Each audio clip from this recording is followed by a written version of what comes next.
Je lis du livre de Daniel chapitre 5 au verset 30 ce qui suit.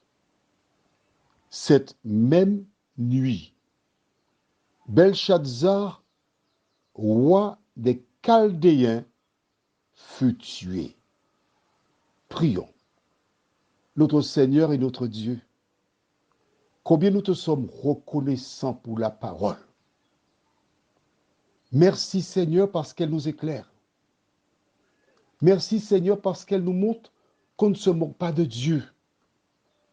Cet homme qui avait organisé ce festin, Seigneur, perdit la vie. Alors que nous apprêtons à approfondir cette vérité, que le Saint-Esprit nous éclaire, nous t'en prions, au nom de Jésus et pour ta gloire éternelle. Amen. Belshazzar avait pris la parole de Dieu à la légère. Belshazzar s'était moqué de Daniel, en pensant qu'il était peut-être l'un des premiers à avoir la maladie d'Alzheimer. Impensable.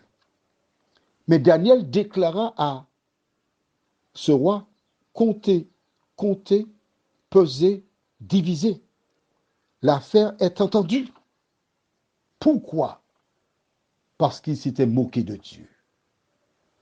Sa mort a été instantanée.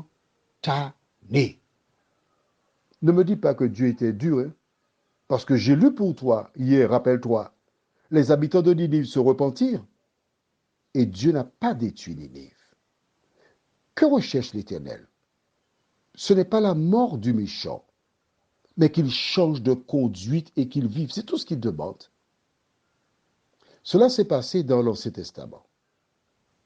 Alors, pour celles et ceux qui disent que le Dieu du Nouveau Testament est cool, allons dans le livre de Actes des Apôtres, chapitre 4. Et je lirai pour toi à partir du verset 32. La multitude de ceux qui avaient cru n'était qu'un cœur et qu'une âme. Nul ne disait que ses biens lui appartenaient en propre, mais tout était commun entre eux. Les apôtres rendaient avec beaucoup de force témoignage de la résurrection du Seigneur Jésus, et une grande grâce reposait sur eux tous, car il n'y avait parmi eux aucun indigent. Tous ceux qui possédaient des champs ou des maisons les vendaient, apportaient le prix de ce qu'ils avaient vendu et le déposaient aux pieds des apôtres. Et l'on faisait des distributions à chacun selon qu'il en avait besoin. On s'arrête ici. Voilà comment vivaient les premiers chrétiens. Voilà comment vivent, je ne dis pas vivre non, mais vivent celles et ceux qui attendent le retour de Jésus. Alors, au chapitre 5, je lis, verset 1er. Mais un homme nommé Anania, avec Saphira sa femme, vendit une propriété et retint une partie du prix. Sa femme le sachant, puis il apporta le reste et le déposa aux pieds des apôtres. Comme des gens faisaient le mol, des gens donnaient, des gens vendaient. On disait, Jacobin a vendu son champ, il a apporté l'argent. Les gens disaient, Amen, Amen. Ah, on les regardait de manière particulière. Anania et Saphira ont décidé de faire pareil. Et quand l'argent est arrivé dans leur main, ils ont tenu l'argent, ils ont joué avec les ils ont décidé de garder une partie. Que s'est-il passé? Pierre lui dit, Anania, pourquoi Satan a-t-il rempli ton cœur au point que tu mentes au Saint-Esprit et que tu aies retenu une partie du prix du champ? S'il n'eût pas été vendu, ne te restait-il pas? Et après qu'il a été vendu, le prix n'était-il pas à ta disposition? Comment as-tu pu mettre en ton cœur un pareil dessein?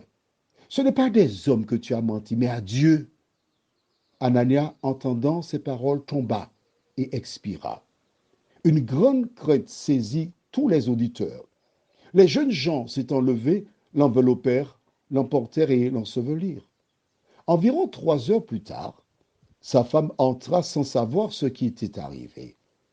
Pierre lui adressa la parole. Dis-moi, est-ce à un tel prix que vous avez vendu le champ? Oui, répondit-elle. C'est à ce prix-là, oui. Alors Pierre lui dit, Comment vous êtes-vous accordé pour tenter l'Esprit du Seigneur? Voici, ceux qui ont enseveli ton mari sont à la porte et ils t'emporteront. Au même instant, elle tomba aux pieds de l'apôtre et expira. Les jeunes gens étant entrés, la trouvèrent morte.